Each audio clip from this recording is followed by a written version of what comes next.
Are you interested in real estate investing but not quite sure where to get started?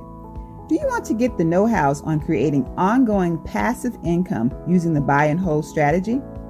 Hi, I'm Janice Bowles, licensed realtor and co-founder of B Premier Ventures, a real estate development and consulting firm where we buy and beautify distressed real estate, renovate it, and resell for profit.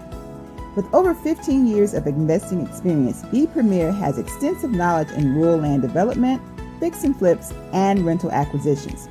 B Premier's current portfolio consists of properties within Florida and Virginia. Our firm's services includes investor project consulting, project management, and group coaching. For more information, visit our website at bpremierventures.com and schedule a complimentary discovery session or subscribe to our email list. It's free. Follow me on Instagram at Janice Bowles for additional real estate investing tips. B Premier Ventures, we buy and beautify.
From two aspects.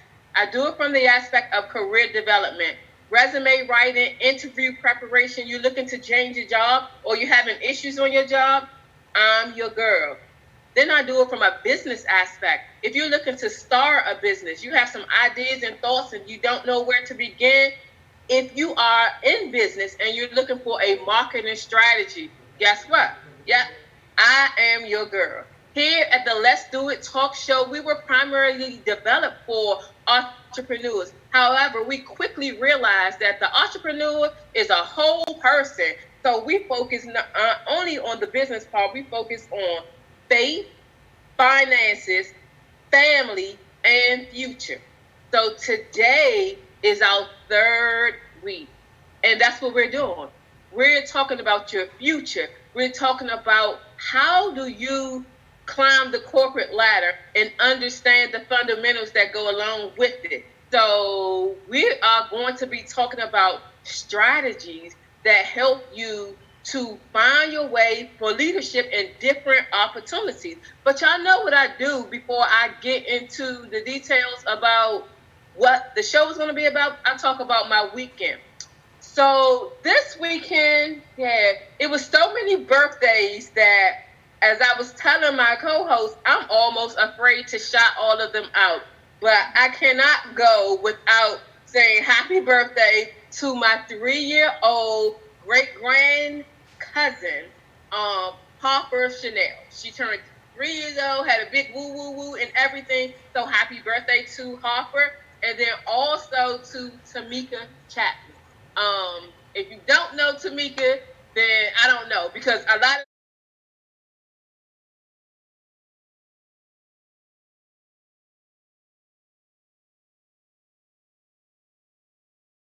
just as special, but it's just so many people that are having birthdays. I think it's still Virgo season or what have you, but y'all are doing it up. So let's jump into a couple of things that I did. Artwork. So y'all know for my birthday party, I had a paint party, right? A virtual paint party. The young lady, her name is Ramon. She has a studio. And what she did was she's closing down the actual storefront and doing everything virtual. Virtual is going very well for her. So that's what she's doing. So in her closing out, she was selling some of the artwork. So I went, you all, I bought 2 pieces, the first 2 pieces that you see. And she was just like, you can have as many as you want because I have a wall collage. So Shout out to Romaine. I have enough to fill my whole green wall with all of the beautiful and wonderful artwork. She is going to come on the show, actually on one of our shows, Dr. Kern, when we invite an entrepreneur on and talk about the different things, and also provide some more of her artwork and also her classes and different things that she do. But I was like a kid in a candy store, and y'all know I'm color coordinated, so I'm like, give me that green, give me that. And then my prayer room is gray, like silverish and purple. So she was helping me. So I was like, yeah. Then one other thing, very important, voting. Voting.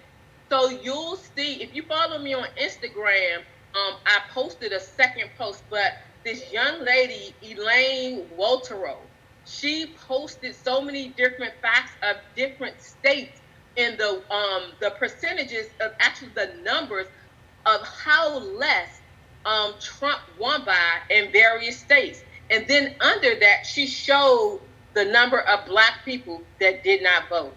So when you look at the staggering numbers that you see, like, for example, 113,000, but 379,000 Blacks didn't vote. So she go on to show a series of things, and I'm going to be posting them every other post that I do, so that we can really get into our head that your Black vote matters. So yes, all votes matter, but your Black vote matter. A lot of people didn't think that their vote mattered. It breaks it down in little teeny bits of chunks for every given state to say that. And then last but not least, I should have brought my apron and my chef hat.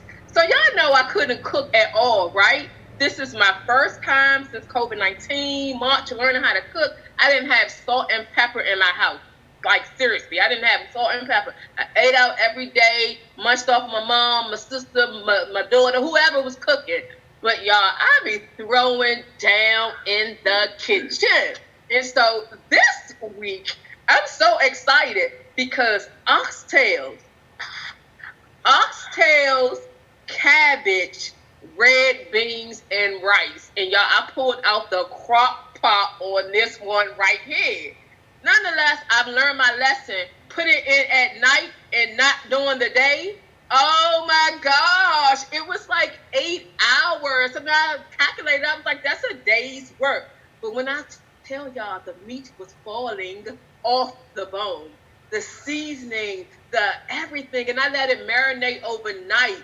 So, oh my God, and the cabbage, oh my goodness. So for the meat, so y'all know now I'm a taster, and I don't just go by somebody's recipe. So I got all these sauces, and the meat was so well seasoned. And I took 3 different YouTube videos, and I listed them because I wanted to give them their credit, but I mixed my own little stuff and took for me what I didn't like.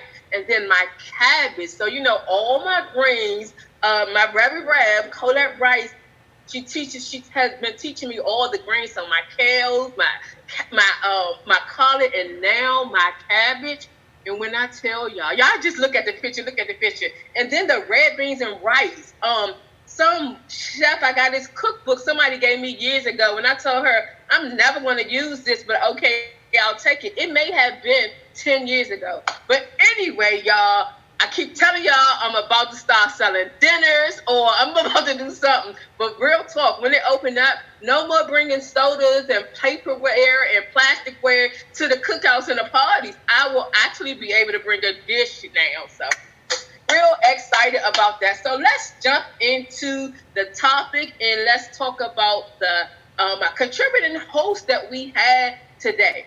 So Dr. Kern not only owns her own business, but she's also an author. And her book has so many different juicy tips in it. So that's what we're going to be talking about today. So all of the topics we've taken directly from her book, Prudent Principles, 10 Strategies to Propel Women to the C-Suite. So Dr. Kern, let you introduce yourself for those who don't know you, and then we'll get right into it. Absolutely. Good evening, everyone. My name is Dr. Karen Hills Pruden. I am the career elevation expert for female middle managers seeking senior leadership positions. I am, as Ladrine mentioned, I am also an author. I'm an 8-time author, a 4-time Amazon bestseller, and I am excited about my latest book that we're going to discuss tonight, Prudent Principles, 10 Strategies to Propel Women to the C-Suite, because I am a coach for women leaders. Yes. So, as I do with other authors, let me do the same with you. So 2 questions, and then we'll dig right in. And you all, if you have questions, please put them in the feed. This is interactive. So your book, first of all, I love like the format of your book. Not too much. It's a very easy read, but very in depth and gives you exactly what you need and something to ponder about. Love the format of your book. Easy read, nice. The information just like rolls off. So love that. But can you share with us what inspired you to write this book? Absolutely. As a manager coming up in corporate America, my desire was to have someone who looked like me to mentor and coach me. I didn't find that person until later in my career. And so as I was moving up, I had to find someone off of LinkedIn virtually to establish a relationship with me. I wanted someone who had already been in a position that I aspired to. And so I just picked someone out of my LinkedIn connections. And although she was willing to help me and very informative, she also charged me $300 an hour. Wow. So, yeah, it was a relationship, but it was a paid relationship. And so I began to wonder, for someone like such as myself who just want to know a little bit of behind the scenes information, where do you go? How do you find those type of people? And so I decided that that I was going to be that type of person. And so once I got to the level that I attained to, then I started reaching back and sharing information with other female wannabe leaders and female leaders. This is what you do. This is what you get. This is a certification. This is the education. And so that's really my call in life, is to just pour into individuals who think that they want to be a female leader all of the behind the scenes information that'll help get them over the hurdle. And so I do that through books, I do that through coaching, I do that through speaking, but I want to be the resource that I didn't have. Yes, that's a whole different topic, and we can go into that another day. But today we're going to stick to this to the script. I'm not even going to go off topic, how I'm itching over here to do so. So and you kind of answered the next question. But I was wondering, like, your audience, who were you writing when you were writing your book? Who was the audience? Who were you writing this for? My audience is any female who want to be a leader, or a manager who already considers themselves a leader, but they want to be a senior leader.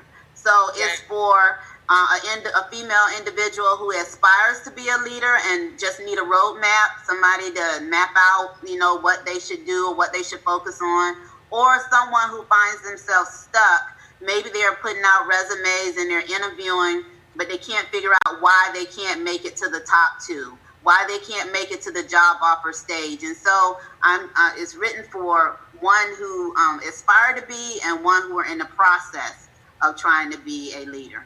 Yeah, and I love that. And just before we came on air, I was telling you about my book that I have to finalize. So it's basically sort of to what you said on the last angle. It's demystifying the federal government process. People think that it's so hard, but I've been doing this thing for 28 years. In 2 weeks, it'll be 29. Wow.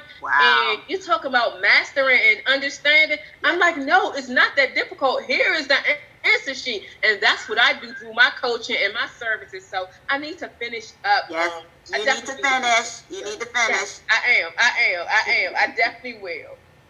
So let's jump into the topic. Very juicy topics that are relatable on various ways. So while it was written for the leader, the ones that are in your book that we're going to talk about, the chapters, it goes across the board. Mm-hmm. So let's talk about networking.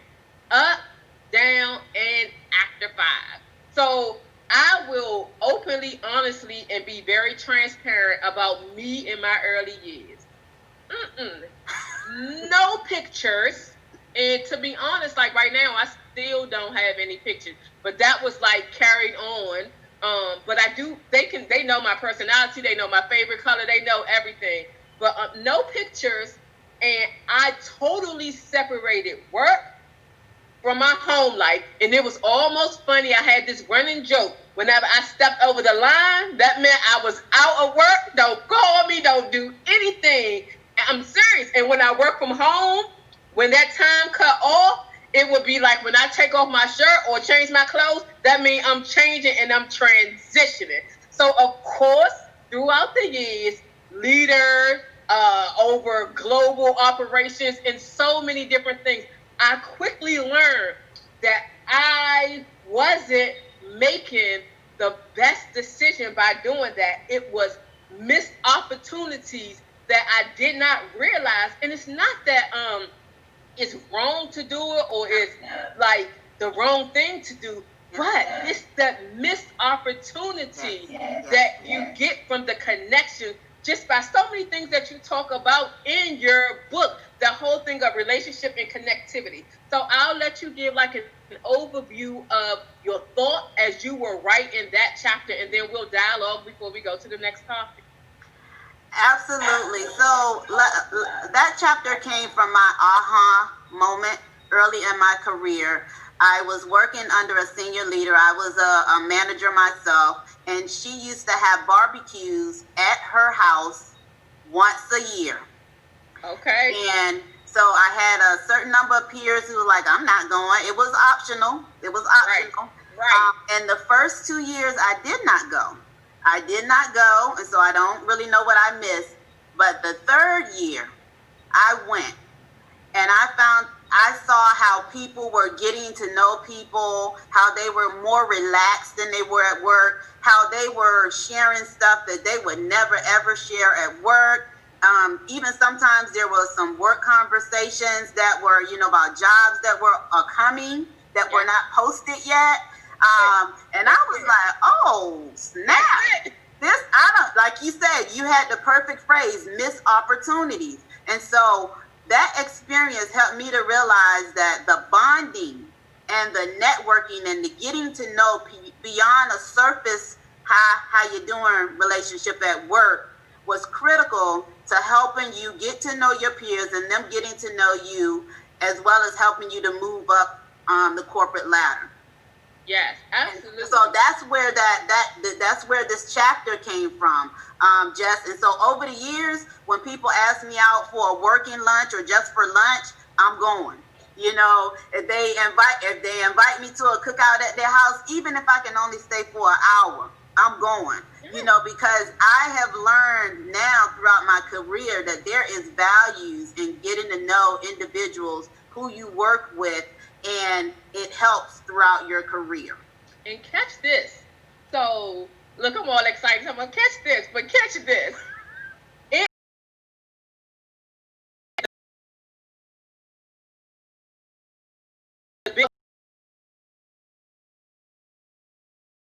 These things, and you're like, word? And it helps you to prepare. Or if it's an opportunity that's coming up that they're about to put out, and you say, hey, I would like to talk to you. I have an interest in that. They won't even need to put it out sometimes. So don't miss that opportunity. And then also from a personal standpoint, don't get me wrong. You don't tell everybody what you be selective about what you share. You know what I mean? But it's like little teeny small things. I never forget being at a corporate cookout, and they were talking about their children going to college. And one of my colleagues, children, their child was already at that school. They got a whole different connection, was able to help their child for the first year to know the town and to figure out, so they felt safe and didn't have the fear that they had with their kids out of time. Girl, I done got hooked up with basketball tickets. Like, I'm a Wizard fan. Girl, I got connected with somebody from work, and I used to go to the Wizards game all the time because she had season's ticket. same person. So y'all know every year I go to Martha's Vineyard. How y'all think I don't own at Martha's Vineyard? I met this lady 17 years ago, and me and her still had that relationship. What if I had never talked to her? I would probably be like the other, because people think that Martha's Vineyard is not for us. They didn't know. Every year I take a different group of people, and they think it's way expensive. I showed them how to travel and to get there. Whole different story, but I would have never been exposed to that component and different things had I not started with this relationship building. So many things came about that, and I honestly used to be kind of hesitant about it. Is because I was extra rough around the hood. I have always maintained to be who I am. I've been talking with my hands since I was a little kid, but I came from Southeast, which was like the hood, and I always worked in Rockville. So I was like, they don't need to know nothing about me and stitches and all this other stuff. That was my mindset. So when it changed, it really changed. So that was a great thing. So yeah. Absolutely. And then you also want, and I kind of touch on my book, I talk about CHAMP, talk about the different critical population of people. Yes. That you want to build relationships. You want to build relationships with your customers and your clients. You want to build relationships with people that you hire. You want to build relationship with your peers or your associates. You want to build relationships with individuals who can be your mentors. And then you also want to continue a relationship with those that you are mentors over, your proteges. And so those 5 critical connections can help you understand different things, throughout your career. They can help you in different ways. There's a reason why customer follows salespeople from company to company. It's because they like the salesperson. There's a reason why people follow different workers from company to company. Also, there's a reason why certain companies keep certain employees. It's because the customers demand that they keep the employees. Otherwise, the customers are going to leave with that employees. And so it is critical to build relationships with the various levels of individuals that you interact with throughout your day as well. So that's up and down and all around. I absolutely love that. So can you break that down again? Because when I wrote it in the post, I didn't want to write it out. So CHAMP, can you write that down? C is for customer, your customers or your clients. These are the people that you usually interact with on behalf of your business or your employer's business. Hires are those individuals that you are responsible for hiring. Those are the people that you bring into the company. Associates are your peers. They're the individuals who are laterally on your same level. They may be in different departments, but you're pretty much on the same level. You want to build a relationship with them. Your mentors are individuals who are levels above you. It could be a level or levels above you, who you have established kind of like a mentor relationship within the organization you want. That's critical to have a relationship with them. Yeah. But also don't overlook the people who join the organization because of you, your proteges. The people who said, hey, Ladrine, I'm coming over there to work for you, and they come in up under you. So those are the critical 5 types of relationships that are that you can get something from each population. You can get something different from each population, but they can help you in your career. Absolutely. And not only in thinking of networking up and down, and we talked about after 5, but networking up and down, the thing is this, and we'll talk about that a little bit as we go into the next topic. Everybody has something to bring to the table. And I try to explain to everyone, if your position wasn't necessary, then it wouldn't exist.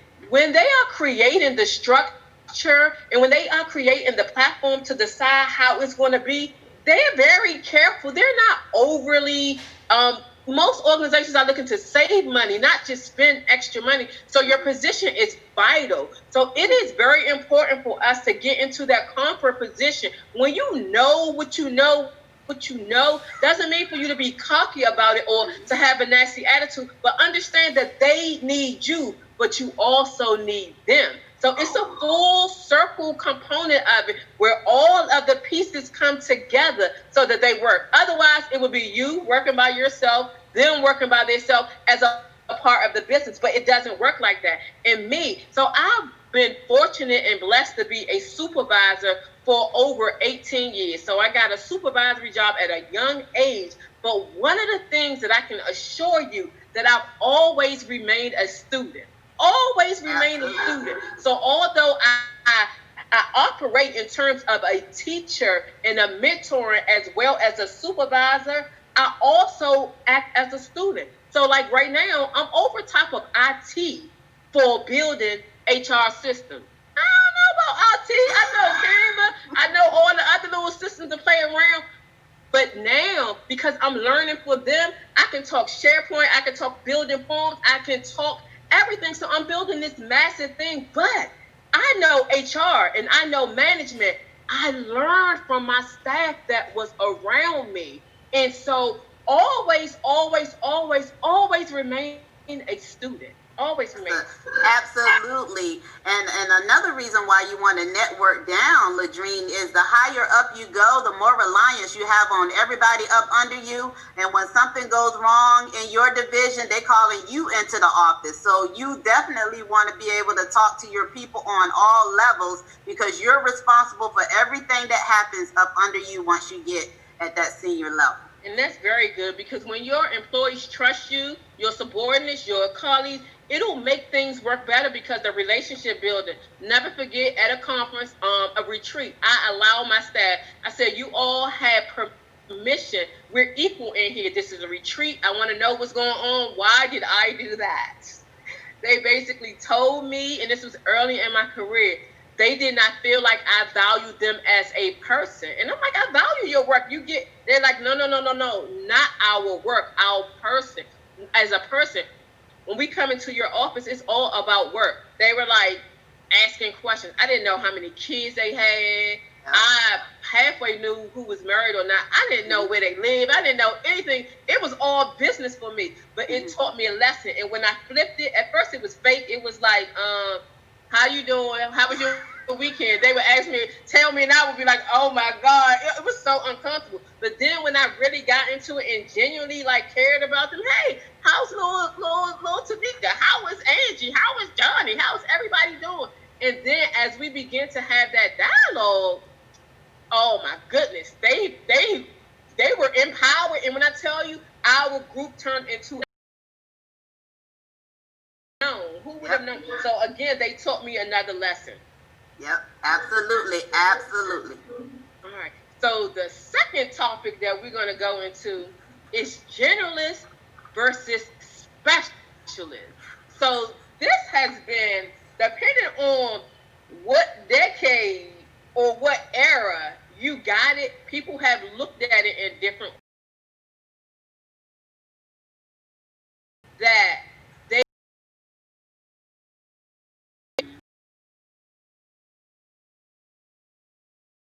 how on, and it talks about your ability to, it's basically like at least I have one. So no one ever really goes through the beginning. So if you're in the era where they just talk about the beginning, then it's like, oh yeah, you need a specialty and you need a da-da-da. If you listen to the full thing, it's like, you need a little bit of both of them. So again, love your chapter. I'll let you give an overview and then we'll dive in. But before we go to that, can I ask Tamika's question? Tamika asks, do you think that it is necessary to create a career brand? I don't even know if you need to title it as a career brand, but know that you will. There is a brand associated. It's called Professional Equity. And what that has to do with is the track record that you have exhibited while you were with that particular employer, and whether or not people who have worked with you know that they can count on you and they can count on you to be honest. They can count on you to get the job done and get the job on time. And so that is part of your brand. So without saying brand, we all have a degree of professional equity within the organization, and that's simply your reputation plus your ability to be counted on and how people feel about you. That's, in essence, is your brand. And that's it. So I was going to say your brand equals your character and your traits. Your character and your traits. When you combine all those together, your major accomplishments and your track record will begin to speak for you without you having to say a word at all. Yep. Whether that track record is good or whether it's bad, it is going to speak for you. And your character and traits, that's who you are. It's understanding how to channel them to make the best of them, how to utilize them for your good and for the good of your organization. I can give you an example of brand without using the word brand. I worked for a company for 14 years, and when they were in a meeting that I was not in and somebody said something that I said that they knew I would not say anything like that, they stood up and said, no, you might want to check that because I don't believe Karen said that. Yeah. That is where your brand or your professional equity speaks for itself, where people even know how you would say things, what you would say, and who you would say it to.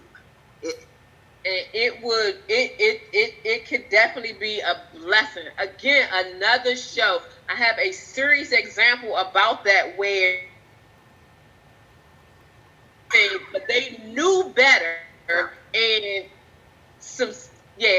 went down. It went down and very much in my favor. So let's talk about the overview of generalists and specialists. Now, I do believe that you have a well-rounded portfolio when you have at least 2 disciplines in your industry if you want to go up to senior leadership. And this is the reason why. When a business is hiring for someone, they are really looking for a specialist based on what the organizational need is. If the business is in financial trouble, they're used to someone turning the business around. If the business need innovative, they want to be more competitive through innovativeness, then they will hire someone who does things out of the box. And so if you are known, if you have a specialization for those things, then they will target you as the person that they're looking for.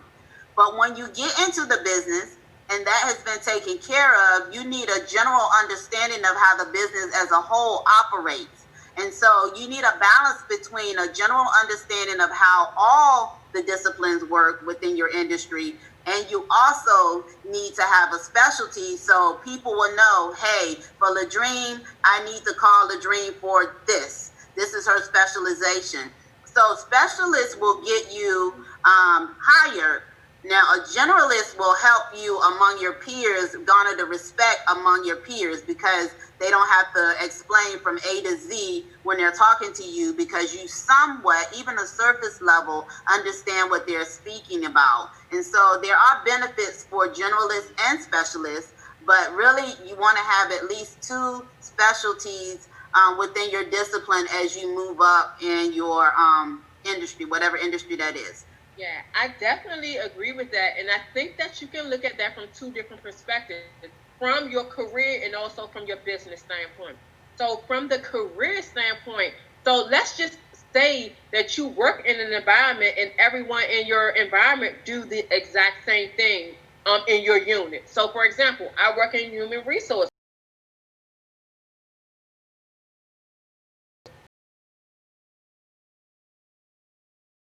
Also do policy.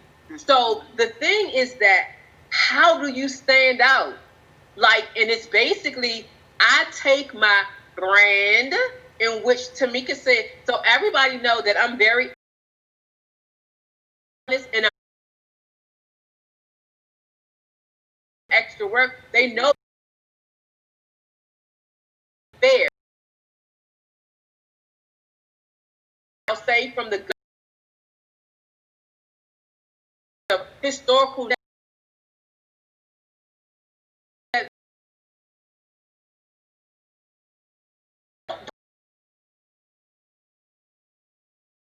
work in such can go speak on behalf of the Food and Drug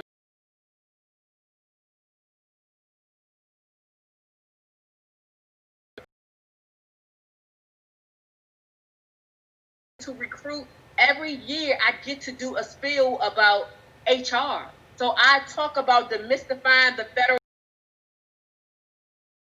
and it's not this hard. So I use this heavily when I'm coaching, and my advantage and core competency. Core competencies are your general. That's your competitive advantage. That's your niche. That's your juice. That's your sauce. That's what you. Both of those are very important. Yes, and I also want to add to individuals who are listening: don't be afraid to make a lateral move. Don't be afraid to make a lateral move, and also don't be so shook about titles. I'll use myself as an example. I was a big fish in a small company, and I wanted additional experience, and I know I wasn't going to retire with the small company that I was with, and I wanted some more experience. So I had the opportunity to work for a larger company at a lower position coming in. Mm-hmm. And so I looked at the overall scheme of things. This is a company that's huge, a lot of opportunity. I figured I'd get in and prove myself. I can move up fast, but I had to take one step back in terms of the title to get the position to get into the larger company. And so you map out your career. Don't be so stuck up on titles or whatever, because I did step back. With the big company, it was so much more to learn because they were a big company. It was so much more to learn. And so there was an advantage. I expanded my skill set. I proved myself as I was expanding my skill set. So I started moving up within the big company. So a lot of people get stuck on titles. I'm a manager. I don't want to not be a manager, or I'm this, I don't want to not be that. Look at the company as a whole. How does that job play in your professional career path that you mapped out for yourself? What are your takeaways from getting that particular job? So do not be afraid to make lateral moves, and sometimes do not be afraid to step back, because sometimes what you view as a step back is not really a step back. It's just preparing you for a step up. So you made some very good points. One, I openly talk about how several years ago, 5 years ago to be exact, when I first started my business, I stepped down from my position. I had to negotiate it because I was keeping my salary. I had to negotiate it and do some things, but I was like, I don't want to be a supervisor. And I was like, I want to be a specialist, and this is what I can bring to the table. So it took a lot of convincing, but they moved me into a non-supervisory. I got to keep my same pay grade. But what it allowed me to do is invest more time in me and educate myself. I had poured out to so many over so many years that it kept me engaged. But I was on major projects, so it wasn't like I moved to an easy job and they're like, how much you get paid, right? So your projects have to be of this caliber. So I just recently came back into the supervisory arena. But that move was a great thing for me. And everybody was like, you're not the director anymore. And I'm like, nope, by choice. Like, it was a by choice thing. And then the other example I'll give, my childhood friend, Major Bandy, is on the line. So one of the things that he does, and I can remember when he was transitioning and he was on my show, and it was the faith. So I was like, Deacon Major, like, what are you? And he was like, no, I transitioned over. So right now I'm a servant leader for God. He was like, no title, I am a servant leader for God. And over the month, and it was virtually, so it was during COVID-19, over the month, he has built his ministry up. And he does like street ministry. But the thing is, those people that may not have been reached, he's reaching them by his food donation and clothing donation. So again, your secret sauce, your thing that's for you, you do it different. It don't matter. Absolutely. So I love all of the various components of how you broke everything down. So then let's go ahead and jump into the last topic, which is data-driven leaders. Data-driven leaders. So some people say data, however you say it, I say data. So in terms of that, like, what was, give us an overview of this one. This is a really good one right here. So if you want to be a senior leader, you have to have a romance with data. I think that is actually a quote from my book because I use that term a lot. I think I wrote it just like that. You must have a romance with data. As a senior leader, you're responsible for everything you do falls in three buckets. You're responsible to make money, save money, or help the organization achieve their goals. So almost everything you do can fall in make money, save money, or help the organization achieve their goals. And you have to be able to measure your success. If you are a well-liked leader, that's wonderful, but you have to be able to have quantifiable, measurable analytics associated with the work that you do from day to day. And so that's why the title is Data Driven. Leadership is more than a spreadsheet, because for years before we had the program, people used to plot things on the Excel spreadsheet and they just report out the number that had changed from the last time they looked at the spreadsheet. But no, as a senior leader, you're responsible for forecasting. You're responsible for being able to predict how much a change in the cost of an item may affect your business. And so there is a lot of analysis associated with analytics that senior leaders are responsible for that people sometimes do not get as a manager. No one talks to you. No one requires you to talk in data. For all of my managers, I ask them, okay, if you're passionate about this, what does the metrics say? What does the data say? Does the data match your passion? And so as you are going up the corporate ladder, you need to know how to forecast, measure, and monitor your employees, your business, your clients, your customers, and the company's growth in your particular area. And all of that is done through the use of numbers. Yes. So I love that. And I definitely I'm a witness to that. So once I understood that that's pretty much how you fight for the money and the resources for your area, I was like, oh, wait a minute. I broke it down and I came up with a whole formula. And mind you, I've always been like the youngest director. Now I'm like the senior one of the group, which is hilarious to me. But I've always been like the youngest director. So when I started going to these meetings and I started figuring out, because I was over top of budget too, my manager, I started studying how she made her decisions, right? So as I began to study how she made her decision, I was like, it's justifying how you are going to meet the organizational goals and objectives and figuring out how you tie into it. I did this on my own, not even like at work when I come home. That was like my little project. So at the ending of that next year, when we rolled over to the beginning, I had a whole plan. I worked with each one of my staff members, and at that time I had 30 staff members.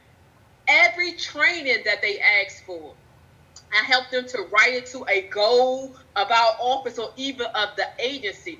That's how I traveled around the world. So I always talked about me traveling around the world. I didn't technically need to travel all around the world, but I would take one person with me from budget, and I would say, we need to go to Africa to figure out, they have the robust budgetary system, and I need to take my budget person with me. Then I would be like, issue, and it's smaller than the all over the world. And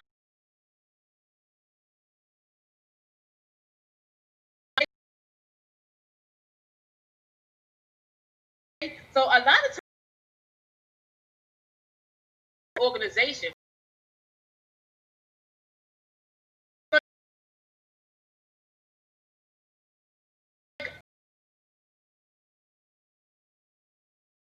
this is what makes the world go around. And when I tell you figuring it out, so that's the thing. When you talk about the various components of the last topic of being a generalist as well as a specialist, when you're in a hub and there are several different pieces of it, you don't have to know their job. You don't have to know, but you need to understand their operation. Because when you understand how you all come together, you can speak in that what's in it for me. You can tell them, oh, if we come together, so you can get a little bit of their money, a little bit. I'm telling you, when you figure out the magnitude of what you can do through data and justification, and see my style, everybody know is results driven. Yes. Every penny that you give me, every dime, we got to have an outcome. Even with my coaching clients, we're not going to just do this. At the end of the day, what is the deliverable? What do you want to walk away? You will not say you coach under me or with me and you not have something at the end of the day. So results driven is how I think about it. So you think about all of these things along the way. A lot of people kind of get bogged down with data sometimes. Data can be your very best friend. It is the answer and the information to everything. Because guess what? And this is Brene Brown. Without data, you start making up stuff. And from the book of Jay-Z, numbers don't lie.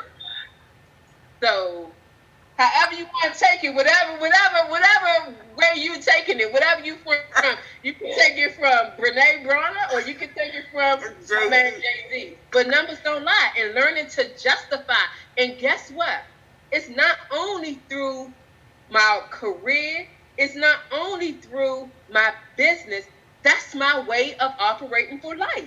That's my way of connecting with people and showing them like the value. So all of my friends know the value of my friendship. You know what I mean? Mm-hmm. They know my heart. They know my genuine. So it's when we start picking up these lessons that we learn, we understand that they impact our entire life. So telling you, keep your eyes open, and whatever lessons that you come across, utilize them always. I'm always thinking and stepping back. So absolutely. I love how we brought in that topic. So let's shout out some people.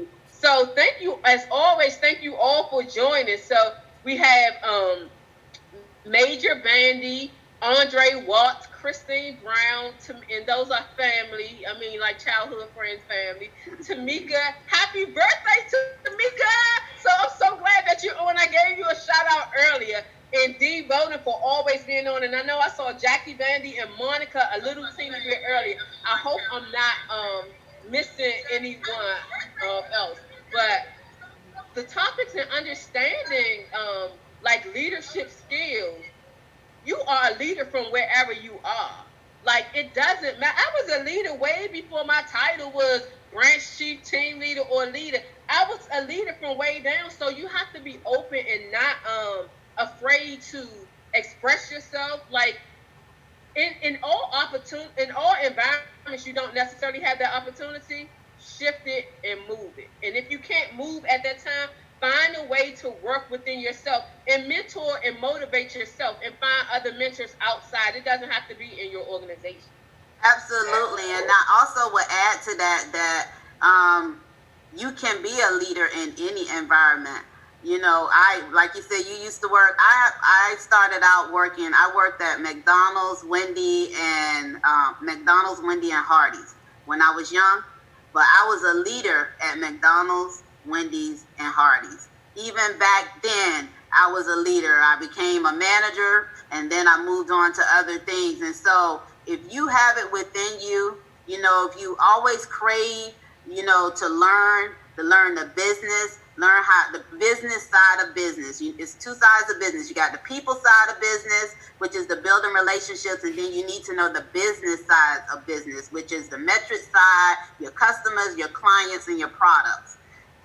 So you learn the people and you learn the business side of business, and that you can move up. And I also wanted to add this.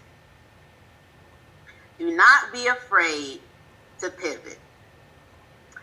Do not be afraid to go left. Do not be afraid to change your plans. I don't care if you said you was going to be whatever since kindergarten and you decide that your passion is right and you've been going left, then you need to start changing the trajectory of your career and go right. It's never too late. You're never too old. You're never too far in your career to pivot towards wherever your passion is, because you will be the most effective leader in those things that you are very passionate about.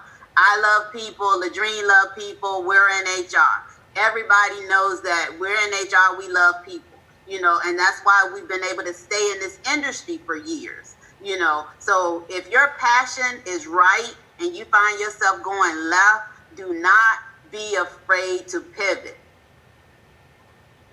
Understand. And you have so many factors to that, and especially now that we're in COVID-19.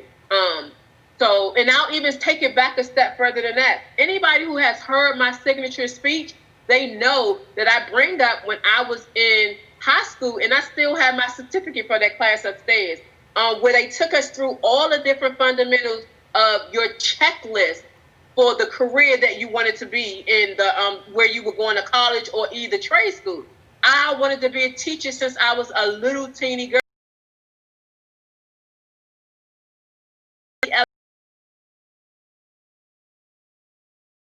Gather up the them teacher. 11th grade, I was looking up everything. Okay, I got the background, I got the skills, I got the characters, I got to the salary. I was like, I need to withdraw from this class. My teacher was like, what are you talking about? I was like, that's not the salary that I'm looking to make. So we got to reconsider this whole thing. See, at that time, I wasn't thinking about a college professor or a dean or moving up. I was like, that salary does not work for me. So I had to pivot. And as you can imagine, wanting to be this whole teacher for my entire life, pretty much since I was like in the 6 years old, because my teachers really impacted me.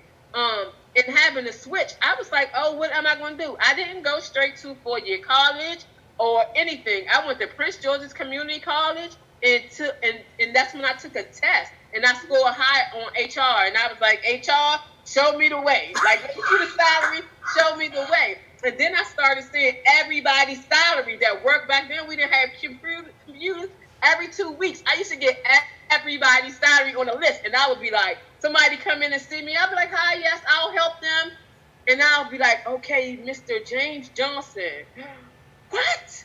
Here's GS, blah, blah, blah, blah, and that was what motivated me, and I was like, I'm never leaving the federal government. I'm going to figure out how to master and how to do this. That's how I ended up doing it. So that pivot was a scary thing for me, but although that happened to me when I was younger, you all have to understand, like, you cannot get stuck, or you can't try to change a person, or if you're not feeling something in your heart and it doesn't satisfy you and make you happy, it's okay to change careers. If you have a desire and you always wanted to do something and you're in that situation when you can do so, I'm not telling you quit your job and go jump out and do all of these things. If you're in a relationship, of course, check with your spouse. But there is still time for movement in this life that we have, and especially this is so good for like dualpreneurs. Like, we're both dualpreneurs. Yes. And not all the coaches, some of the coaches was like, if you quit your job, then you can focus more on your business. I would be like, my check that comes in every 2 weeks, do it. My check and do it. If I like doubled up and tripled up, my check would be this. Okay, this is good, but my check, I was like, no, thank you. I would do the both of them, and when God tells me to move and do something shifting, then I would do it that way. But I love my job. So, it's a different story when people hate their job. Yep. So sometimes it's pivoting to find a job that you like. So then it can fund your side hustle that you then incorporate into a business. You get the best of both worlds. Absolutely. Well said. Absolutely.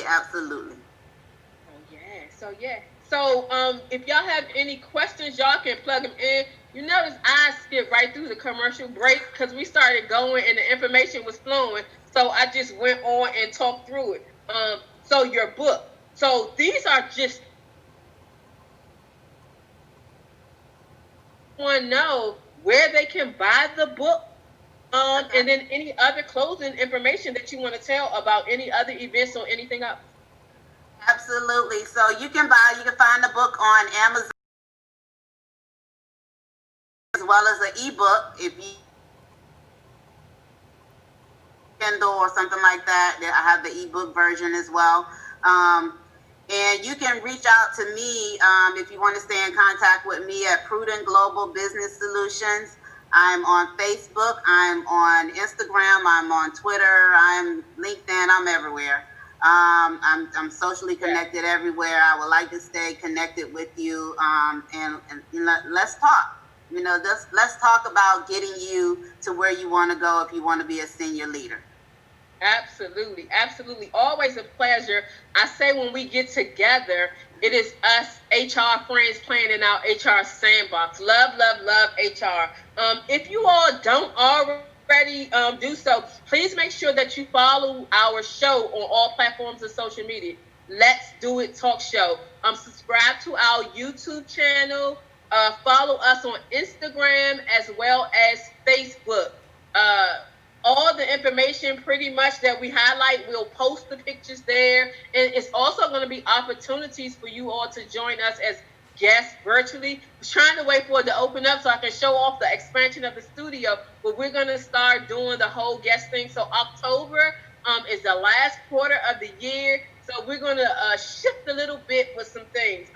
But next week coming up is always a great time. It's the 4th week, and we talk about relationship. So definitely we'll be connecting with our matchmaker. She is from New York, Neek, Dr. Neek, Coach Neek, however you want to call it. But she always laid down information from a very layman's term, although she has the certification and everything. She says it so that we can understand, and it's all things relationship. And then we're actually also going to have a special guest. She goes by Miss Peaches, and we're going to be talking about dealing with controlling partners and learning to let go. So a very deep story, but she's going to be very transparent and share some of her information of some challenges that she went through in a relationship and how, when she actually decided to let go, how it impacted her. Two events that are coming up. One is our financial resident person, Sako Juea. She will be having a Zoom gathering on October the 10th. So it'll be after they come on, but it's going to be talking about insurance. She had touched upon it on the last show, and everybody started asking her if she could break it down. So she's going to talk about it a bit, and we're going to talk about insurances from all different aspects. Y'all need to understand the insurance from the health, from the credit, from all different angles of it, and how you can use insurance money if you get the right kind and not just paying to it from a turn point. But thank you all so much for joining the show. Always have a good time. I know I'm always enjoying the conversation. Love to talk, love to give information, and also love to receive it, and love to just be with family. So thank you so much, Dr. Karen. Always consistent with your information. Love your book. We might have to circle back on some more of the topics. The 3 that we went over today, very, very good and very insightful. So thank you again, everyone, for joining us online. And guess what? Vote.